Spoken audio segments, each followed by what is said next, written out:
তো বাচ্চারা কেমন আছো?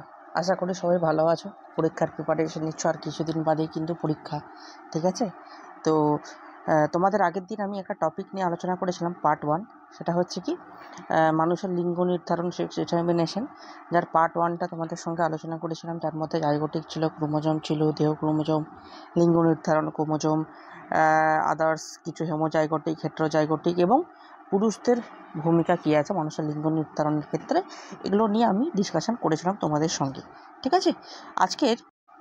আজকে যেটা নিয়ে তোমাদের সঙ্গে আলোচনা করব সেটা হচ্ছে পার্ট 1-এ, আর আজকে পার্ট 2 আলোচনা করব। সেটা হচ্ছে আইডেন্টিক্যাল টুইন্স আর নন আইডেন্টিক্যাল টুইন্স। মানে স্যার বুঝলাম না তো। মানে হচ্ছে সাদৃশ্য যমজ আর একটা বিসাদৃশ্য। সাদৃশ্য মানে সেম, সাদৃশ্য মানে কি সেম, মানে দুটো দেখতে কিন্তু সেম হবে। বিসাদৃশ্য মানে ডিফারেন্স, মানে দুটো আলাদা হবে, দুটো দেখতে আলাদা হবে, ঠিক আছে? স্যার মানেটা ঠিক বুঝলাম না, আরেকটু ডিটেলসে বলছি। আমরা দেখবো অনেক সময় এই ওয়ার্ডগুলো শুনতে পাই, যে ধরো কারোর যমজ বাচ্চা হয়েছে, পরিবারের হোক না কেন, কেউ পাড়ার প্রতিবেশী, আমরা শুনে থাকি যমজ বাচ্চা হয়েছে। তো এটা তো আমরা অলরেডি শুনি, কিন্তু আজকে থেকে জানবো এই যমজ বাচ্চা আবার দু ধরনের হতে পারে।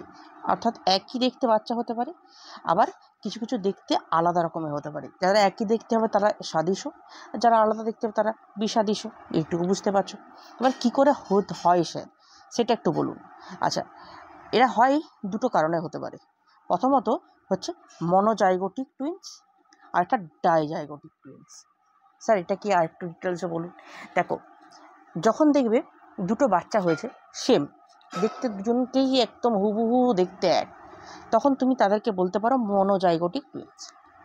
অর্থাৎ এখানে কি হবে স্যার, এখানে হয় একটা শুক্রাণু একটা ডিম্বাণুকে নিষিক্ত করে, যার ফলে যে জাইগোটটা উৎপন্ন হয়, সেই জাইগোটের ফলে যে গ্যামেটটা সৃষ্টি হয়, গ্যামেটটা কিন্তু দেখতে একই রকমের হয়, ঠিক আছে? দেখো লেখা আছে আইডেন্টিক্যাল, একদম আইডেন্টিক্যাল দেখতে হয়, ঠিক আছে? আর এটা গেল মনোজাইগোটিকের ক্ষেত্রে। আর মনো মানে কি স্যার? মনো মানে কিন্তু কি এক, মনো মানে এক, অর্থাৎ একটাই ডিম্বাণু একটাই শুক্রাণুকে কিন্তু নিষিক্ত করছে, একটাই ডিম্বাণু একটাই শুক্রাণুকে দেখো নিষিক্ত করছে। এই যে দেখো, একটাই শুক্রাণু একটা ডিম্বাণুকে নিষিক্ত করছে, ওই জন্য এর নাম হচ্ছে মনো। মনো মানে এক, ওকে? মনো মানে এক। নেক্সট হচ্ছে ডাইজাইগোটিক। স্যার ডাইজাইগোটিক মানে, ডাই মানে কি? ডাই মানে কথাটা বুঝতে পারছো, দুই। ডাই মানে দুই, তার মানে কি দুটো শুক্রাণু দুটো ডিম্বাণুকে নিষিক্ত করছে। তারপর যার কারণে কিন্তু দুটো জাইগোট উৎপন্ন হচ্ছে, যার কারণে কিন্তু দুটো কি উৎপন্ন হচ্ছে? গ্যামেট উৎপন্ন হচ্ছে। কি উৎপন্ন হচ্ছে? দুটো গ্যামেট উৎপন্ন হচ্ছে। এরা কি স্যার তাহলে কি একই দেখতে হবে? না স্যার, এরা কিন্তু একই দেখতে হয় না। এই জন্য এদেরকে বলা হয় কি বিসদৃশ্য যমজ। বোঝা গেছে? তাহলে বিসদৃশ্য যমজের মেন ক্যারেক্টারিস্টিক কী স্যার? অবশ্যই এরা কিন্তু ডাইজাইগোটিক হবে, অবশ্যই কিন্তু এরা ডাইজাইগোটিক হবে। আর মনোজাইগোটিকের স্যার ক্যারেক্টারিস্ট, এই আইডেন্টিক্যাল টুইন্স বা দেখতে একই রকম যমজ বাচ্চা বা সাদৃশ্য যমজের স্যার আইডেন্টিক্যাল টুইন্সের ক্যারেক্টারিস্টিক কী হবে? আমার এরা অবশ্যই মনোজাইগোটিক হবে, ঠিক আছে? তাহলে এইটুকু আমরা বুঝতে পারলাম। যদি কোশ্চেন আসে তাহলে আমরা পারবো। তাহলে মনো মানে কি এক, আর ডাই মানে কি দুই, অর্থাৎ দুটো শুক্রাণু দুটো ডিম্বাণুকে নিষিক্ত করবে। মনোজাইগোটিকের ক্ষেত্রে একটি শুক্রাণু একটা ডিম্বাণুকে নিষিক্ত করবে। হয়ে গেল। চলো নেক্সট আমাদের আসবো কি, এরপর আসবো হল্যান্ড্রিক জিন। হল্যান্ড্রিক জিনটা খুব সুন্দর একটা জিনিস। ডেফিনেশনটাকে দেখো, তারপর আমি এটা নিয়ে ডিসকাশন করছি। যে পুরুষদের যে ওয়াই ক্রোমোজোম, বর্তমান পুরুষদের ক্ষেত্রে যেটা ওয়াই ক্রোমোজোম সেটা আমরা জানি, সেটা যদি প্রকট হয়, এই জিনিসটা মাথায় রাখবে, যদি সেটা প্রকট হয় তাহলে উত্তরাধিকারী সূত্রে কিন্তু সেটা পুত্ররা পায়, সেটা কিন্তু পুত্ররা পায়। তখন সেই জিনটাকে বলা হয় হল্যান্ড্রিক জিন। যেমন পুরুষদের কানের লতিতে লোম। স্যার একটু বুঝিয়ে দিন ডিটেলসে। এই হল্যান্ড্রিক জিন নিয়ে কিন্তু অনেক কোশ্চেন বারবার আসছে পরীক্ষাতে, অতএব এটা কিন্তু ভেরি ভেরি ইম্পর্টেন্ট, একটু দেখে রাখবে। দেখো, পুরুষদের ওয়াই ক্রোমোজোমে অবস্থিত, মানে পুরুষদের যে আমরা জানি পুরুষদের যে ক্রোমোজোম সেটা হচ্ছে এক্স এবং ওয়াই। ওয়াইটা সব থেকে বেশি ভাইটাল। এই ওয়াই ক্রোমোজোমটা যদি প্রকট হয়ে যায়, আমরা অলরেডি জানি ওয়াই ক্রোমোজোমটা প্রচ্ছন্ন হয়, ছোটো আকৃতির হয়। এবার এটা যদি প্রকট হয়ে যায়, তখন কি হয়, তখন সেই যে একটা জিন সৃষ্টি হয়, সেই জিনটাকে বলে হল্যান্ডিক জিন। অর্থাৎ অর্থাৎ ধরো আমার দাদুর বা পিসমশায়ের কারো ধরো এই জিনটা প্রকট ছিল, বা বংশগতি বা হেরিডিটি সূত্রে কিন্তু আর কারোর মধ্যে সেই ওয়াই প্রকট জিনটা কিন্তু কারোর মধ্যে আর কিন্তু প্রকট হয়নি।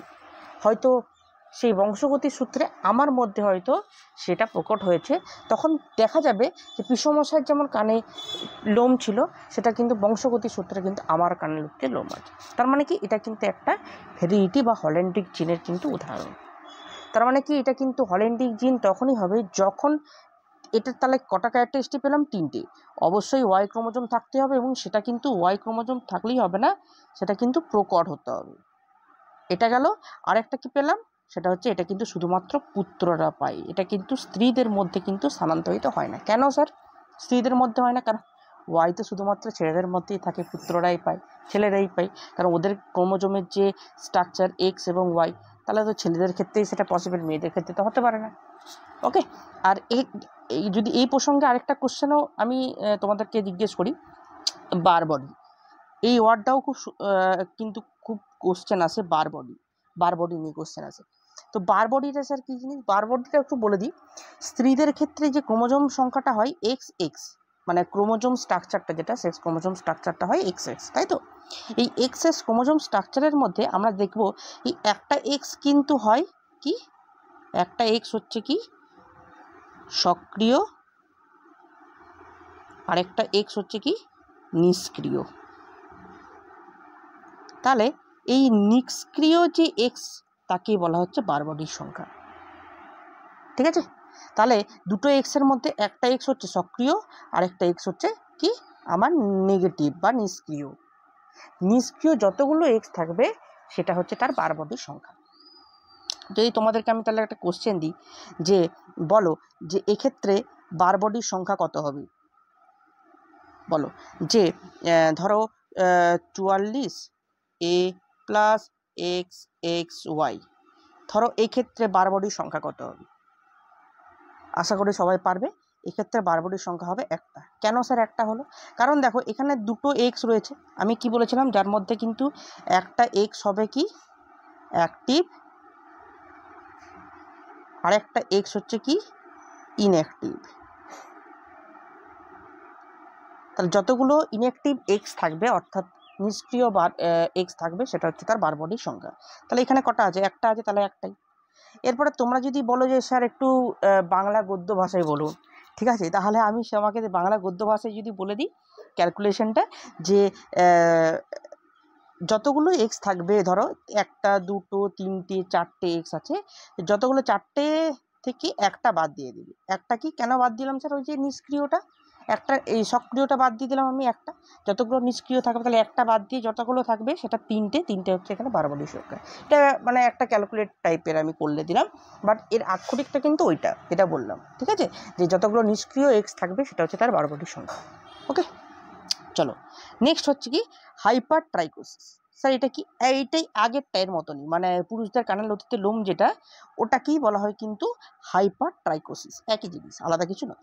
ওকে, আচ্ছা, অনেকেরই কিন্তু বংশগতির চ্যাপ্টারে চেকার বোর্ড নিয়ে কিন্তু অনেকেরই একটু গন্ডগোল থাকে বা বুঝতে পারো না। আচ্ছা, চেকার বোর্ড নিয়ে যখন কোশ্চেনটা উঠলো, বলো তো চেকার বোর্ড আবিষ্কর্তাকে বা নামকরণটা কে করেছিল একটু বলো আমাকে, কমেন্টে জানাও।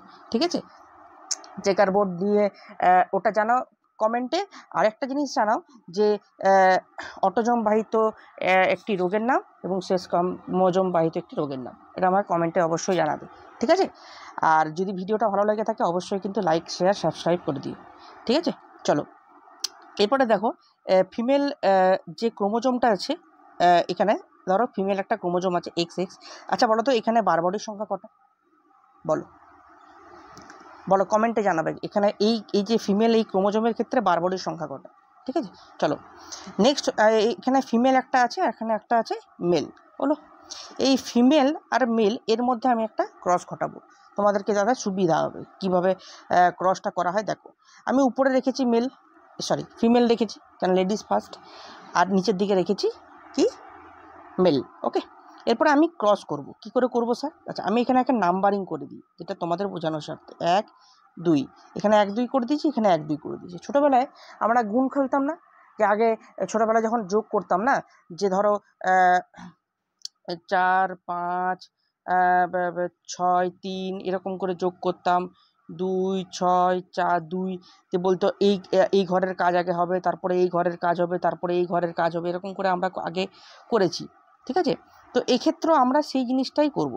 স্যার মানে বুঝলাম না। দেখো, এখানে প্রথমে আমি করব 1 ইন্টু 1 গুণ করব, তারপরে 1 ইন্টু 2 গুণ করব, হয়ে গেল 1 কাজ কমপ্লিট।